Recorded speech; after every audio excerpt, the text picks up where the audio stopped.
We have our statewide representatives and like Commissioner Lara coming to the city of Chico to get right into the district and the community to understand what's going on and help you answer some of the questions that you need. Commissioner Lara is a graduate of the California State University system, which of course is the building that we're in, so we're happy to bring him home to the CSU system as well. And with that, I'd like to welcome Commissioner Ricardo Lara.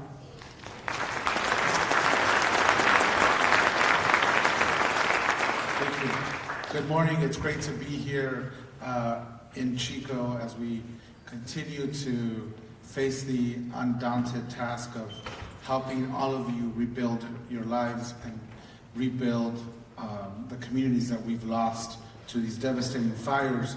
I want to, before take a moment to thank the faculty here at Chico State who, when I called and said, hey, maybe can you help us provide some refreshments and some water and coffee for our guests today, they did not hesitate, and they are donating all the refreshments for today and this afternoon, for today and tomorrow. So let's give our faculty here at Chico State a round of applause.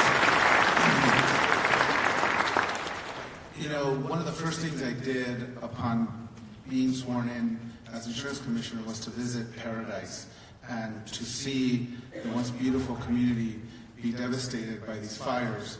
And one of the immediate things we wanted to do from our department is to bring our department experts to you all to help you in your individual cases, to make sure that you have the best information to make the appropriate decisions for you and your family.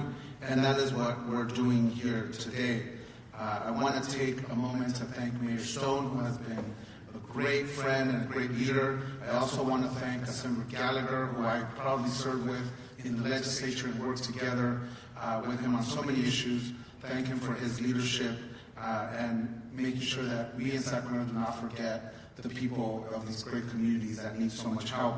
I'm proud to say that last week the Governor Newsom did sign a bill that appropriates $131 million to Butte County and local governments, so that they can be implemented for our local governments, to make sure that governments are running, so that you get the services you need even during these difficult times. And that was, again, the legislature moving quickly, using money out of our budget to make sure that the government continues to run. And so, as you know, we know that insurance can make the difference between whether people return to their communities or leave. And those are daunting decisions that we need to ponder. And we know we cannot make that decision for you, but what we can do is bring the experts from the department to allow you to make those best decisions for you and your family. A few things that I want to just highlight today: more than 20 people of my staff are here this weekend. The event, of course, is free and open to all survivors of the recent wildfires. So if you have other family members that might not be here today, we're also here tomorrow as well. And we also take in walk-ins, so if you don't have an appointment, it's okay. We'll make sure staff is directed from me to make sure they stay here until every single person has an opportunity to talk to somebody from our department. And so we will make the time for you as long as it takes. And again, as we just close, I want to let you know also that immediately after the fires, our investigative team of detectives from our law enforcement division, we're here and we're working hand in hand with Butte County Sheriff's Department to escort residents and insurance companies to different parts of Paradise, so that we make sure we're able to get to the premises and get to the properties to address those individual issues at property by property cases. And so again, I just want to take a moment to thank you. I want to thank my staff from the department who's here. We've brought them from all over the state to make sure that they're here to listen and to give you the advice that you need as you make the decisions again. We also have here, and I want to just thank them for being here, California's Hope Crisis Counseling.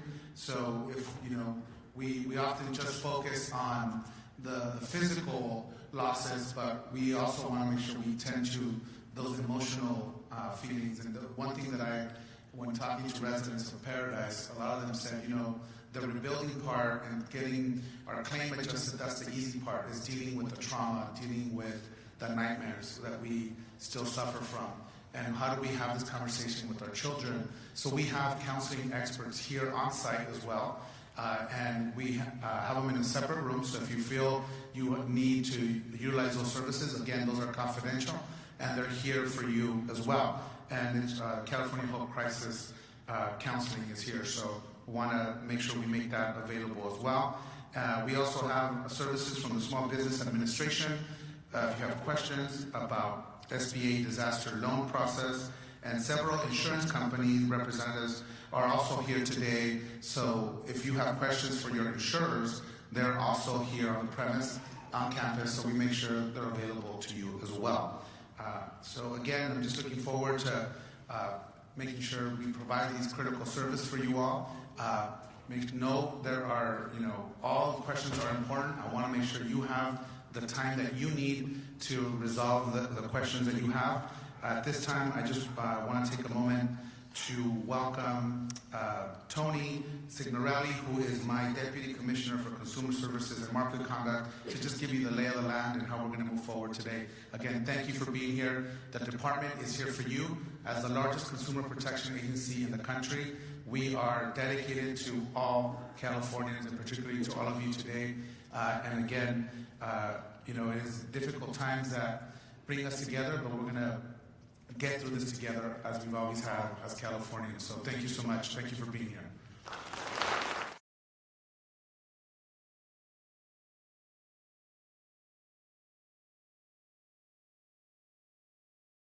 As Commissioner Lara mentioned, we're here today to assist you, and if you haven't made an appointment yet, we are accepting walk-ins. Please see the reception area and see if you could get in on one of the walk-ins. But please know that being here today is not the last opportunity for you to get assistance from us. We've been here pretty much from the beginning in the local assistance centers and various community meetings. We're here today and tomorrow, but we're always available through our consumer hotline and through our compliance investigation area, where we'll take your case in, we'll take a look at it, and we'll walk you through the process, work with your insurance company to get a resolution. So this is not your last opportunity. As Commissioner Lara also mentioned, we have several insurance companies here today, about 10 or 11 of the major insurance companies that had impact in this area. And so if you need to speak to your insurance company, please contact the reception area and they'll introduce you to that situation. I just want to go through a couple of issues, and then we can get into some questions you might have. We're a few months down the road in the process, but for the most part, you mostly have already gotten your insurance policy from your insurance company. If you haven't, that is something you absolutely need to do. You need to get with your insurance company and get a full copy of your insurance policy, which includes your declaration page, which has all your coverages. It has the amount of coverages, and it also explains those coverage for each of your coverage categories, such as your structure, your other structures, your contents or personal property, your additional living expenses, debris removal, other types of coverages that you might have. So it's important that you understand what those coverages are, what they'll pay for, the amounts, and do the math. Understand what that totals to, so that you have a really good understanding of what you have to rebuild or replace if that's your decision. Some other steps is make sure that your insurance company provides you with a complete scope of loss. Now, what's a scope of loss? A scope of loss is a document that describes everything that, all the components of your structure, what it would take to completely rebuild it. It describes all the rooms, the square footage, the number of bathrooms, the quality of the kitchen, the type of roof that you might have, the number of windows. That's important because if your square footage is 2,000 square foot, for example, and your insurance company is only paying you based on 1,500 square foot, you'll be able to catch that mistake, get it corrected, and then recoup that difference from the insurance company.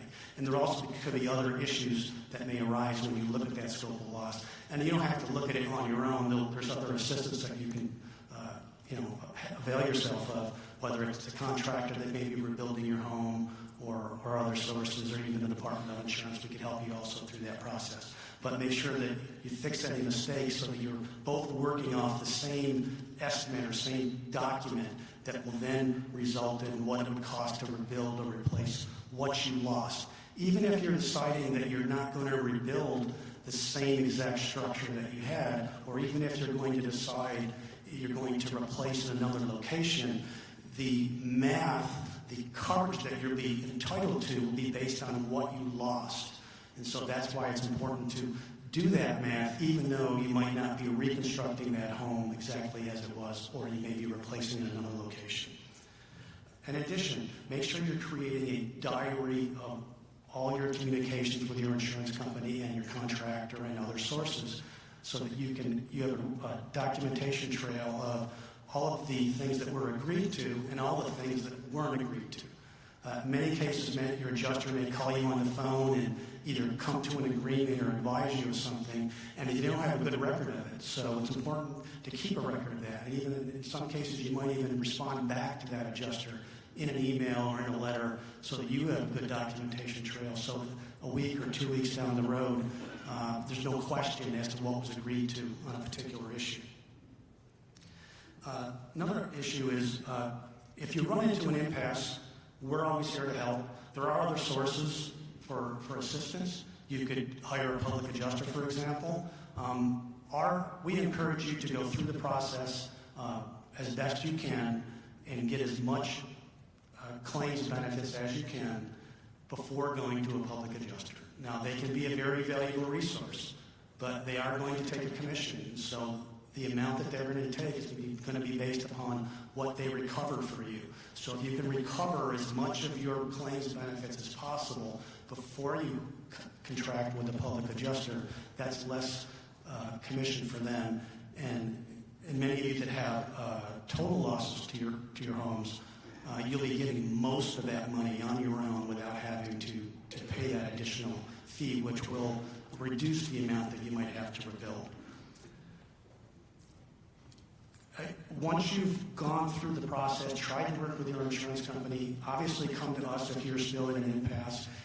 Our process will be you come to us, we'll open up a case, we'll sign it up with one of our compliance officers, similar to the officers that will be there today on the one-on-one meeting appointments, and we'll go through your entire case from beginning to end. If it's a claims issue, we'll go through all your documents. We'll work with your insurance company to see what might be missing, what needs to get done on either side to get a resolution.